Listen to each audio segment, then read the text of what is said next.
All right, everyone get ready, because today we are going to deep dive into manipulative personalities. Ooh, sounds intense. It is, and it's going to be fascinating.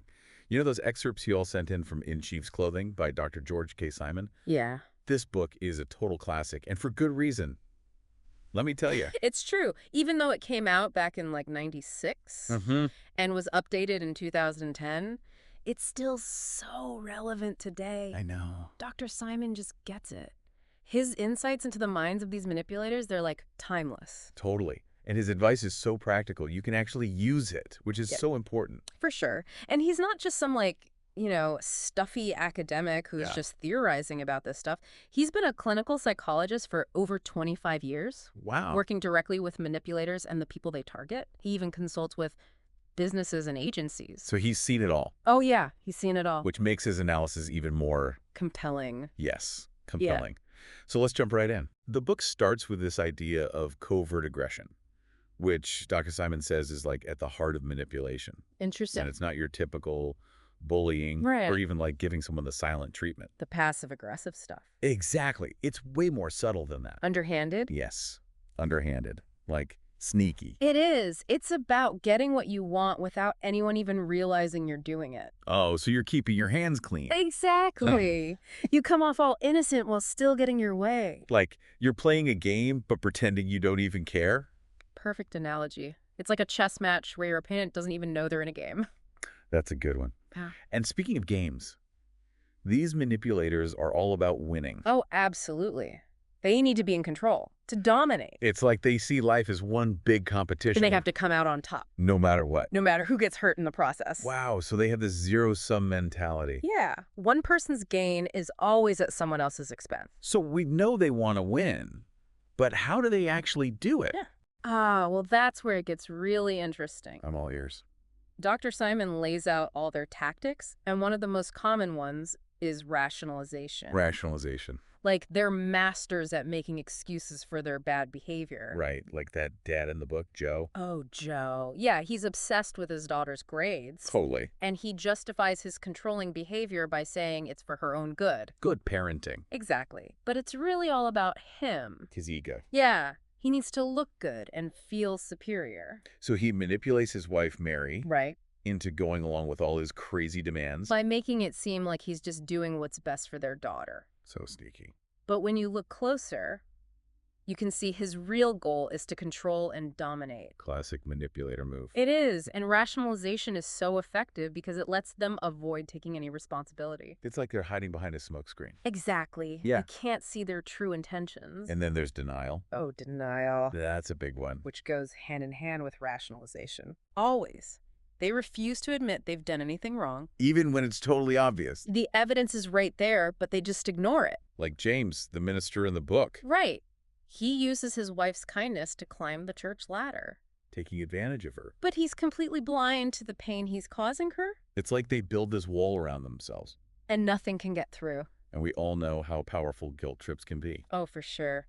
Dr. Simon talks about Bill, who manipulates his wife Janice by making her feel guilty all the time. Ugh, classic Bill. He preys on her empathy and sense of responsibility. And Janice is like a total giver, so... Exactly. She's an easy target for him, So Bill blames his drinking on her, making her feel responsible for his actions. so she doesn't challenge him. Right. He gets away with it because she feels guilty. It's a classic tactic, And it can be so hard to resist. especially for people who are naturally caring and want to help others. They're the perfect victims. But there's another tactic that's even worse. Ooh, worse than guilt tripping. Way worse, shaming. Ah, shaming. That's a nasty one. It's all about attacking someone's self-worth Making them feel inadequate. and an insecure. Like they're not good enough. It's like a slow poison that eats away at their confidence. And makes them dependent on the manipulator. For validation. Exactly. They need the manipulator's approval to feel good about themselves. We see this with Joe, right? Yeah. He constantly undermines Mary's confidence as a mother, Making her doubt herself. so she'll rely on him even more. Ugh, it's just awful. Shaming is a very destructive tactic. And of course, we can't forget about playing the victim. Oh yeah, Bill's a pro at that one too. He's always deflecting blame, And trying to get sympathy. avoiding any responsibility, It's all about controlling the narrative. making himself look like the innocent one. And shifting the focus away from his own bad behavior. So we've got Rationalization, denial, guilt-tripping, shaming, and playing the victim. That's quite a It's toolbox. like a manipulator starter kit. And that's just the beginning. Oh, there's more. There's always more. Oh, yeah. Dr. Simon goes into a lot more detail in the book. It's Like that. pretty amazing.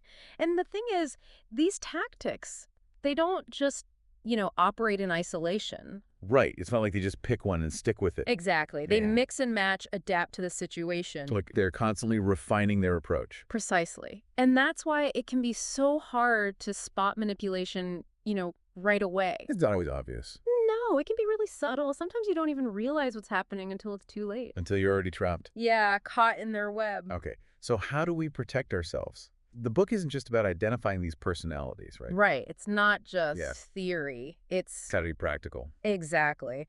Dr. Simon gives us some actual tools to deal with this stuff. Tools we can use. He calls them tools of personal empowerment. I like that. And the first one is just awareness. Okay. So knowledge is power. Exactly. Once you understand the game they're playing, you're less likely to fall for their tricks. Like knowing your opponent's playbook? Yeah, you can anticipate their moves and counter them. So what else can we do?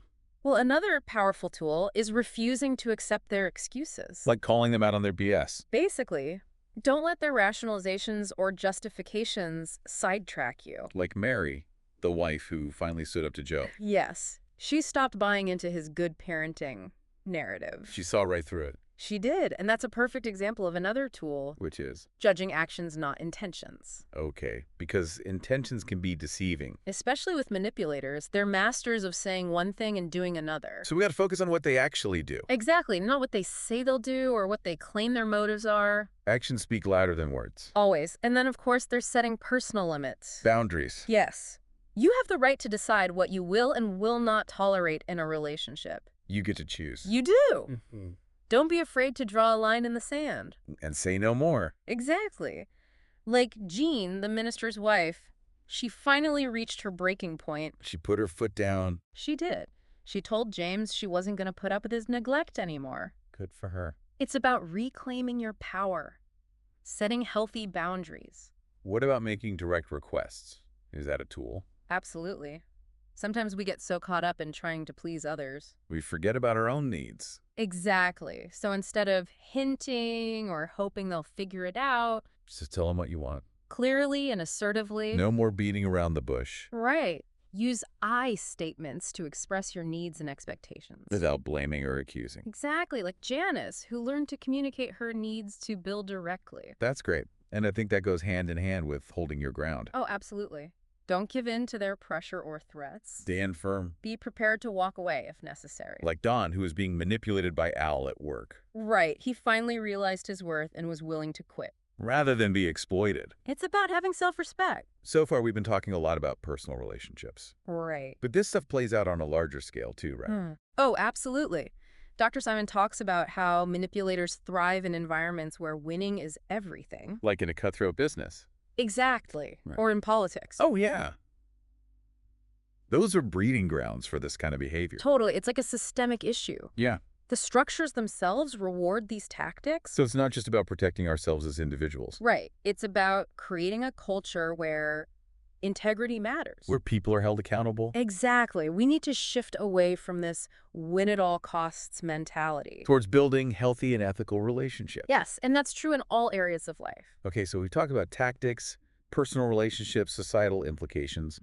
What about self-esteem? That's a good one. I think a lot of people assume. That manipulators must have low self-esteem. Right, like they're acting out because they feel insecure deep down. But Dr. Simon actually challenges that idea. He does. He says that many manipulators actually have high self-esteem. Really? Yeah, but it's based on a distorted sense of their own importance. So it's like a false confidence. Exactly. It comes from their ability to control and manipulate others. That's so interesting. So trying to boost their self-esteem wouldn't really work. Right. They already think highly of themselves. It's just not genuine. Exactly. It's not based on any real respect for themselves or others. So if just like, trying to boost their self-esteem doesn't work, what do we do? Well, Dr. Simon says we should focus on accountability. Okay. Like, they need to understand that their actions have real consequences. So not letting them get away with it. Exactly. They need to see beyond their own, like, self-centered perspective. And face reality. Right. Confront how their behavior is actually affecting other people. And how do we do that? Well, that's where those tools we talked about come in. The tools of personal empowerment. Exactly. Like setting boundaries, not accepting their excuses. Judging actions, not intentions. Right. All of that helps challenge their tactics. And forces them to face the music. No. It's like holding up the mirror and saying, look, this is what you're doing. This is the impact you're having. Powerful stuff. We can't make someone change, but we can control how we respond. And what we're willing to put up with. Exactly. This deep dive has been so eye-opening. I know, right? It's like I'm seeing the world with new eyes. It's amazing how much insight you can gain from just a few excerpts. I'm definitely going to be more mindful of these tactics in my own life. That's the key. Awareness is everything. So before we wrap up, let's give our listeners some key takeaways to remember. Okay, sounds good. First, we learned that covert aggression is at the heart of manipulation, It's all about winning no matter what. using those subtle tactics to dominate and control. Right. And remember those tactics. Rationalization, denial, guilt-tripping, shaming, playing the victim. Oh, and we can't forget seduction and diversion. That's right. They've got a whole arsenal of tricks up their sleeves. But we can fight back. We can. By refusing to accept excuses, judging actions instead of words, Setting those boundaries. and being ready to walk away. And it's not just personal relationships, right? No, these manipulators can be anywhere. At work, in politics, any system with a power imbalance. We'll always be aware. That's 10 points. Any final words of wisdom? I'd say this knowledge is power, but it comes with a responsibility to use it wisely. Well said. Yeah. Thank you so much for joining us on this deep dive into the world of manipulative personalities. It's been a pleasure. And to all our listeners out there, stay aware, stay empowered, and stay curious.